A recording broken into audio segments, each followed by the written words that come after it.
Garry, welcome to Cambridge United. Just tell us a little bit about how the past week or so has been for you. Has it all happened quite quickly?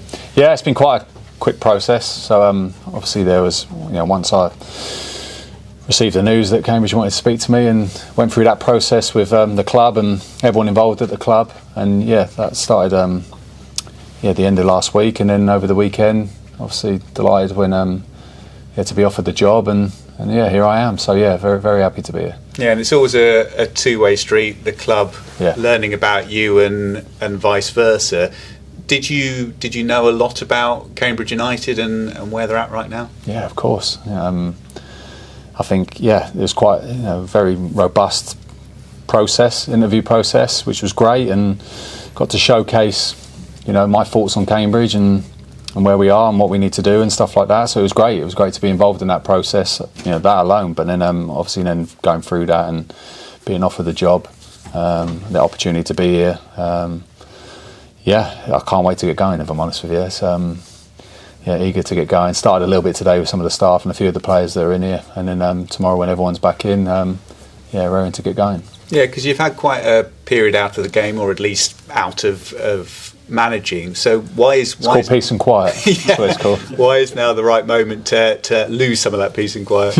No, look, I've had opportunities to go back in that period. I think what I was really conscious about was trying to find an opportunity where, how do you say this, but like something that's got a bit of stability in the ownership, that has a plan in their mind of where they want to go forward, but a realistic plan as well. And I think that's kind of very difficult to find in the landscape of football now.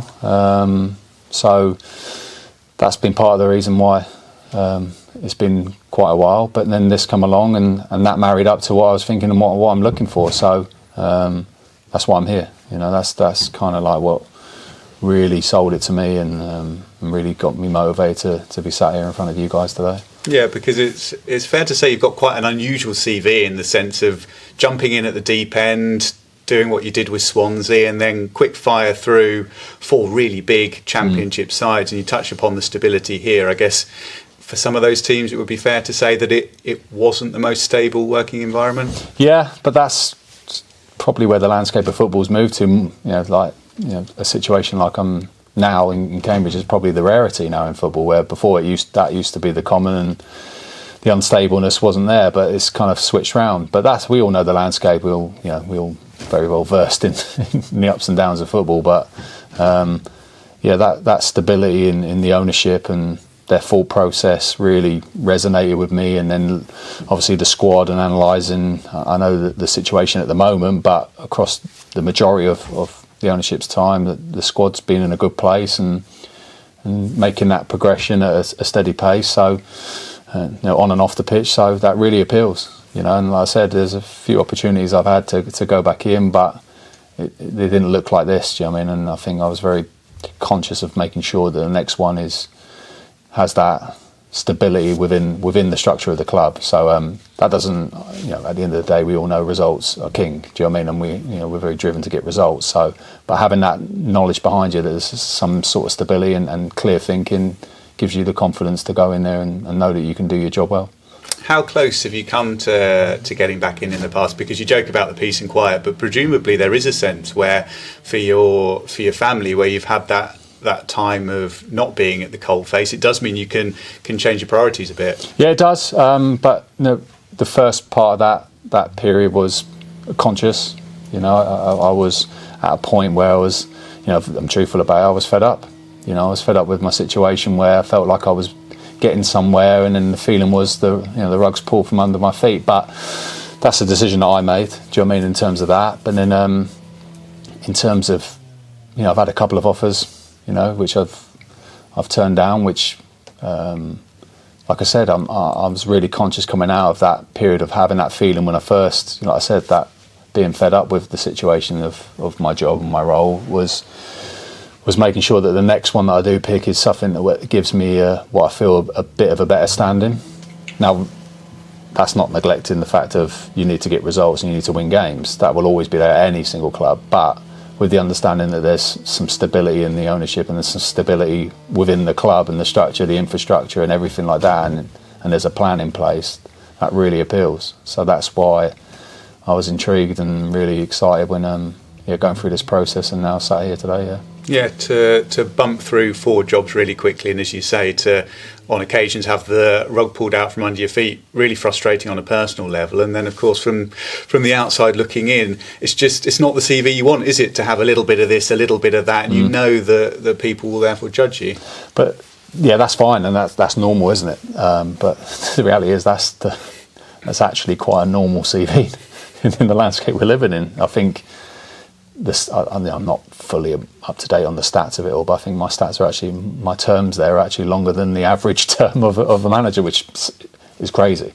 But it's never been through the lack of commitment and wanting to take clubs forward and wanting to be there for the long term. And I feel that if I can do the right job and put in what I have in my mind into this club and this team and move it forward, I've got no doubt that longevity side of it will be there. So I'm a very committed person when I take these type of roles, and always with the idea of there's the short term, but I've always done it with the idea of if you can take it into the long term and progress it, it's something exciting to be involved with. Yeah, and the profile of Cambridge United, you talk about the stability, clearly quite different from some of the other clubs that you've managed, in that, unless you're going to shock us, I don't think over the summer there'll be a 10 or 15 million pound player coming in. It's a different sort of setup, but presumably consciously that's something that you've looked for. Yeah, totally, and don't get me wrong, everyone's ambitious. I'm not saying that the club, the message from the owners and everyone involved with the club is they're ambitious, but it's being realistic with that ambition is what you're looking for, and having like a process where there's a clear path on how to do that. Do you know what I mean? And it's not done overnight. I think when you realise that as a club, I think then recruiting the right staff and obviously the right head coach is hugely important, and that really hopefully came across. Well, it must have come across in our discussions, and that's what the driving force behind it for the long term. But then the short term is taking care of what we need to do on the pitch in this next 8 weeks. Yeah, and that sounds really positive in the sense that, as you say, in football, loyalty on both sides, club, manager, it only goes so far. But as you can appreciate, you're a little bit stung by what's happened with Neil over the past few weeks. So to hear someone talking about actually craving that stability is good to hear. Yeah, and you can only control what you can control. You've got to deliver the job and the remit that you need to do, and I'm committed. Do you know what I mean? I always have been. If you actually look at my whole career, even from a playing point of view, I played committed, and I think if you speak to anyone that actually knows me, I'm very committed and passionate about what I do, and I'm not someone, even though like my managerial career's moved around quite a bit, that's not really, a lot of that's been out of my control. So I'm here to focus on this next eight weeks, because that's the most important, beyond anything else. But then also the idea of being able to take this club forward from following seasons is like, it's exciting. You look at where we're sat here today, you can see the club's trying to make strides, not just on the pitch but off the pitch, and they're doing it with, I think, smartness, and a real understanding of how to do it in this type of climate where it is really volatile climate we're all living in. Do you know what I mean? So that really appealed and came across really, really strongly from the owners and everyone connected with the club. We'll keep our fingers crossed that Swansea don't get on the phone wanting to make a call. But actually, in all seriousness, you have a good understanding of where this club has been with Mark Bonner, and that I guess you had that sort of relationship, or have that sort of relationship with Swansea, where you really understand that. Yeah, look, I've been lucky in my career. I feel fortunate. I've played at every level. Do you know what I mean? And yes, I've managed at higher levels, but I know these leagues very, very well. I know what it takes to do well in these leagues, and like you do when you move into your coaching career, you take those experiences, don't you, and you put them into your management. And yes, I've done it at higher levels, but also get the chance to put my experience into this level as well, and that's never fazed me. If I'm honest with you, like that, I'm ambitious and I want to, as we all do, we all want to manage and play and own a club that's at the highest levels and all that side of it. But the levels never really bother me. It's more about what the opportunity looks like, and that's what really appealed. It's the opportunity. That's what I've really been focused on this time, to make sure it feels and is the right opportunity to take a club forward and be able to do the work that I want to do and not have the feeling of, do you know what I mean? Even though you have to get results, it's not like, I don't get the feeling that, the goalposts are going to be moved ridiculously from one end to the other continuously. So that's why I'm really, grateful for the opportunity to be here and really looking to get my teeth into it. Yeah, in a practical sense, you've played at this level, but you haven't previously managed at this level. From what you're saying, though, you feel that the techniques, the philosophies, however you want to approach a managerial role, it won't vary all that much being at Swansea in the Premier League and how you come in here. I think we have the best leagues in the world, best professional leagues in the world, as a structure, from Premier League all the way down. And there's good teams at every level. There's big teams and history all the way through the leagues. So football's football. It doesn't change what league you're in. Of course, the quality and the intensities and stuff like that change. But like in terms of football and structuring teams and putting your way of playing and all that type of stuff is the same at every level. So I've got experience of working with teams in different situations. I've been in this situation before with 11 games to go. I've been in a much more drastic situation than this.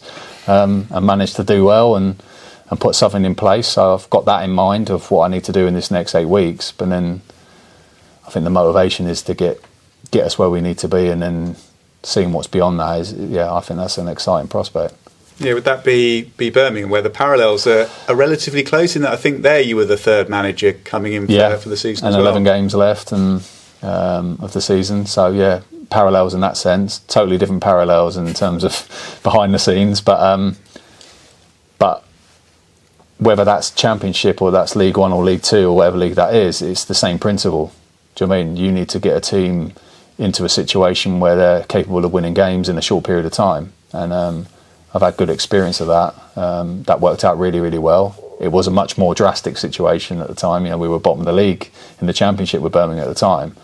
So we're not in that situation, but what the situation we are in is recent results have dictated where we're in okay position, but we know in football it can become serious very, very quickly. So that's the message that's going to be put across, but in a way of, okay, we've got capabilities of winning games and winning in these last 11 games and achieving what we want to achieve. It's just I can see areas that I can improve pretty quickly that I think will help the team and trust that the work we're going to do is going to be enough to achieve where we want to achieve.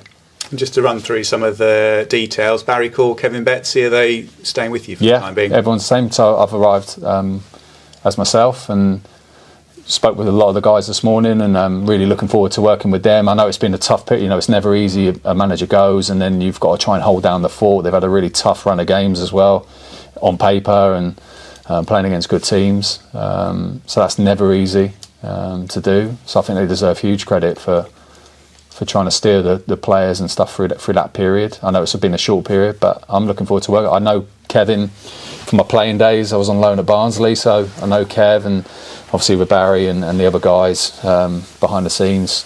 We literally all just speaking this morning, so they're all on board and I'm on board, and it'll be a case of there'll be a little bit of that feel out period, but I'm very clear in delegating to them what I need for them and leaning on each other. And at the end of the day, we're all in this together where we need to get this team and this club where we want to this season, and then look forward to the future. Previously, and I know it is a little while ago, you had quite a tight core team that went with you from club to club. Do you see this part of your career as being a bit of a clean break, or did you have to get on the phone to like James Beattie and say sorry, there's not a gig for you at the moment? No, not at all. I think the landscape's changing with clubs as well. I think you're seeing that across many teams and clubs, like managers and stuff like that, or head coaches going in and maybe going in with select options or even by themselves. I've actually done this before as well. I went into Sheffield Wednesday on my own for the first, I think it was 6 months. So I'm again have that experience of that, of working on my own, working with an existing staff, which is fine and great. That worked really well, and so again, all that experience I think is going to help this situation, and that's just what it is. Cool, that's great for me. Thanks, man. I'm sure you've got your own idea of how you'd love Cambridge to end up playing, but in these last 11 games, is it very much a case of get the 4 or 5 wins you probably need, and then we might see a Garry Monk team next season when you've had the summer? Is there a balancing act to be had there? Yeah, I think definitely, and I think the squad is where the squad is. There's characteristics of the squad that at this stage of the season you're not going to be able to change within this period of time. So I think as well, like, a lot of my experience has been in those type of situations where rather than forcing the team to adapt to me, I have to adapt to the team, try and play them to their strengths and to get the results that we need as quickly as we can, as much as we can in this 8-week period. So it's kind of like a mini season this next 8 weeks. So I will be adapting to them, trying to play them to their strengths because that's the characteristic of the squad. And then hopefully beyond that is, and again, I think what aligns is then steadily progressing it. Probably more towards what I would like to see, more often than not. And but that's a whole process, isn't it? But if I'm honest, I'm not focused on that. I'm just focused on this 8 weeks, trying to play these guys to their strength, bring them together to get the right results where we can get the club and these guys to achieve what they want to achieve this season. You mentioned during your research you identified 1 or 2 areas you could maybe help improve in this next 8 weeks. Can you sort of elaborate on where they are?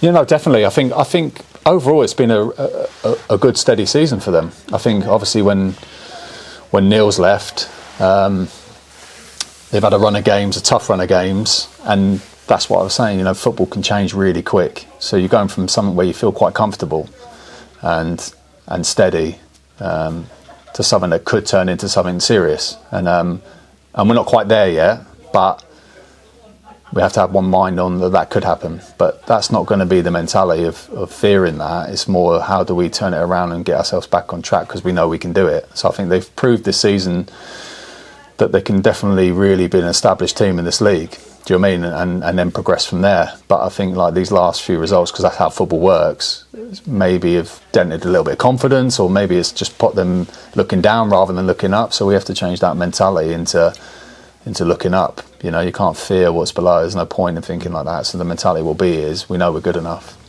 We can get results in this league for sure, and to stem this run of results as quickly as possible and then start progressing, moving forward from there.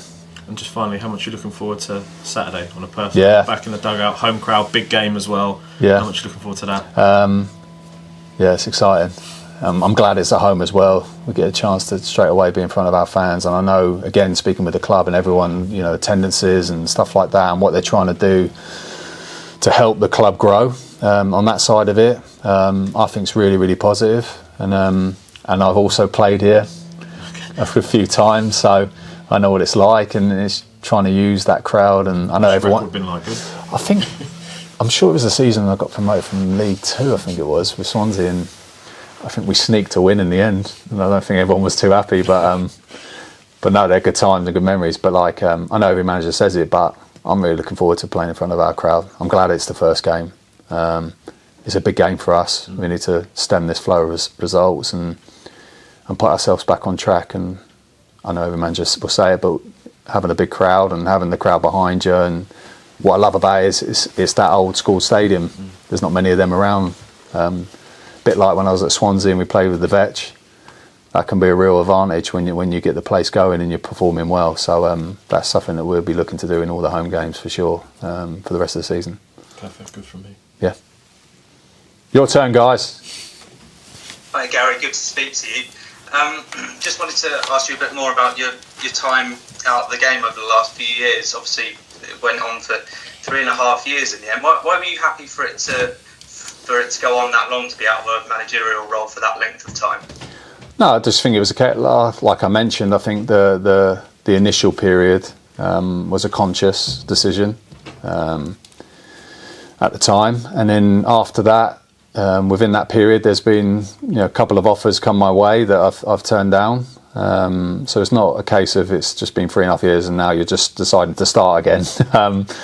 It's been actively looking for a large part of that, but the right thing hasn't come along. And I think having been through what I've been through, and I think I was conscious of making sure that this next decision is the right one, or what I feel is the right one, and Cambridge ticked a lot of those boxes, whereas the offers before didn't tick those boxes. That's why I'm happy to be here, excited to be here, and I feel like, yes, this next 8 weeks is my priority, but I think beyond that is what's the exciting bit for all of us. It should be anyway. What have you been up to over the last few years? Can you give us a bit of an insight of what you've been doing with your time? Well, there's no suntan, so there's definitely not been any relaxing. But no, I've been really active. Obviously, there's the family side of it, but I've been around the world. I've travelling around the world. I've done some consultancy work, coach education and coach development, player development, that side of it. Obviously analysing games and done some case studies, visiting clubs and stuff like that, and really just that's from a self-improvement point of view. So constantly gone and watched games. So yeah, a lot, but all linked with what I do. Do you know what I mean? So there's no rustiness. It will be good to be stood in a dugout again. I'm really that's why I'm glad it's at home on Saturday, and looking forward to that and feeling that kind of, the one thing you do miss is that match day, that feeling, that buzz. And then if you can come away with that with 3 points, it just, that feeling's irreplaceable no matter what you do. So that's what I'm looking forward to on Saturday. Yeah, definitely. You spoke about the importance of stability and not having that at your previous clubs. Have you been given assurances that even if the worst happens and the club do get relegated this season, that you'll remain in charge moving forward? Yeah, look, that side of it, yeah, of course. But that side of it is my responsibility is to not even think like that. My job is to make sure that these next 8 weeks gets us the results to be in League One.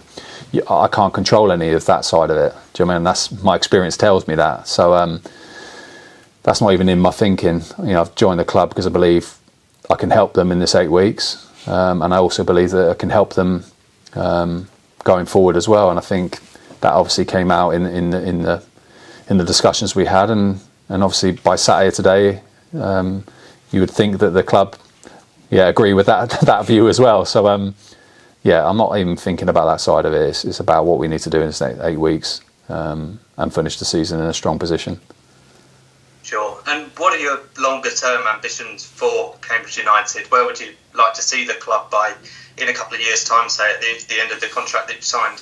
Well, I just think the way that they're building the club, and from off the field, I think the way it's going is I've been really impressed. Do you know what I mean? I think that they've really got a good grasp of what the city is, and obviously they're from the city and stuff like that, and that's the driving force behind it. And I think they've really improving that. You can see from the training ground, they're making steps in the right directions. That's always a really good sign. But then on the field, it's like that progression. Young, hungry players, experienced players, trying to get the right blends, and that's obviously dictated. But what I see with them is they want to progress that, but they're not going to do it stupidly. And I think that kind of appeals, And as a manager, you want better players and you want to progress squads and stuff like that, and that drive's always there. But I like the idea of, one of my best years in management was, Birmingham, in the sense of, the club at the time was in a transfer embargo. So the point I'm making is, I remember when it came to making transfers, we were only allowed to do loans. But the point of that was, the best bit about it was, everyone knew where they stood. There was clarity, clear understanding of this is what we're doing and this is only what we can do. And I think it worked. That type of way of working is really helpful. And I know we're not anywhere near that type of situation, but I mean that type of process where the club's going to be fought for. It can't just go and spend fortunes of money here and there, but they're progressing what they're doing year by year. I think that really appeals, and an opportunity to be part of that is what really is exciting for me. Hope that makes sense. Kind of rambled on then. Sorry, it broke up a little bit there. What do you make of the squad that you're inheriting, and do you know any of the players from previous? Yeah, well, obviously, no. I think it's a capable squad. I think they've shown across the majority of the season that they can be, that they should be in this league, and they deserve to be in this league. But unfortunately, football works quite quickly against you if you're not quite on your game, and that's in any league. That's why I think that we've got the best leagues in the world, because that's dictated every single season. So we're in a situation where it's not serious, but it could be. So we need to rectify that as soon as we possible. I see clear areas that I can help. I'm not going to come in and make any drastic changes. I think, like I said, you don't come in at this stage and totally change what they've been doing. But what they have been doing, I think there's areas that they can definitely improve and make themselves back onto a much more competitive level within games, and then trust that work's going to help them get the results that we need. And then the second part, I can't remember what you said. Sorry, the second part of my question was, do you know anyone playing Scotland? Well, I had Morrow, so the captain, Michael Morrison. I had him at Birmingham. He was my captain at Birmingham. And obviously Catch, Elias Kachunga. Had him at Sheffield Wednesday. So great. They're two experienced guys and good guys as well. And I'm sure they'll give me the lowdown on everything. But no, that's good guys to have in the squad, and talking to everyone, it's a really good squad in terms of togetherness and camaraderie and kind of the spirit and relationship that they have with each other. So that's fantastic to hear, and I'm sure I'm going to feel that and try and help enhance that even more when I see them all tomorrow, and then we get to work. Yeah, final one from me. I just wanted to ask a bit more, if you could elaborate a bit more on the playing style that you're looking to implement. What does a Garry Monk team look like? What would you like it to look like? Yeah, look, I think we just obviously said it earlier, but the job right now is not to focus too much on what a Garry Monk team looks like. I think it's about, at this stage of the season, again, from my experience in this type of situation, is to not make drastic changes, but is to improve kind of the strong parts of what I've seen them do over this season, and really just try and help them bring it back to a level where they were. You know what I mean? Pretty much, especially in the earlier parts of the season. I think it's bringing it back to that level of competitiveness and opportunities to win games, where I think that's obviously dropped off a little in the last run of games. And not change them too much, but definitely improve the areas that I think they're strong at. I can definitely improve and try and give them the work to put them back on track. Then the Garry Monk team comes after that. Absolutely. Yeah. Thanks a lot, Garry. Appreciate no worries. Your time, and good luck in the new role. Thank you. Hi, Garry. Hi, Donovan. You okay? Yeah, very well, very well. Just one question for me. I think you touched on it in one of the answers to Peter. And it's basically, what do you address first leading up to that first game? And I think you said confidence is one of the things that you really have to focus on. Yeah, I think it's reminding them what they are good at. Do you know what I mean? And reminding them of, when you look at some of the certain games throughout the season where they've put a good performance and they've put a good result on.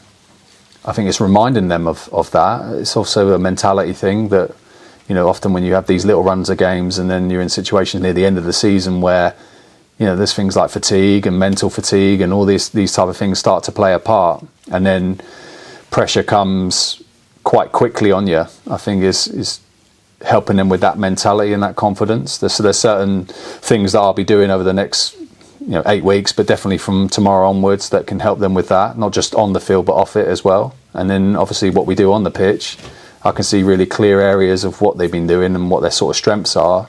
And I can see really clear areas where I can definitely try and put the work there to help enhance that, bring that back to a level of that's definitely more worthy of competing and a much more intensely hard way of competing, which is what they've done when they're at their best. So it's just reminding them of that and then showing them those areas and then going out there and doing that work, and then a little bit of that work off the pitch to help improve confidence and that mentality. But the ultimate bit that improves all of that is winning games and getting points, and they're more than capable of doing that. They've proved that. They're on a slight run that hasn't got that, so now it's about getting on track as soon as we can.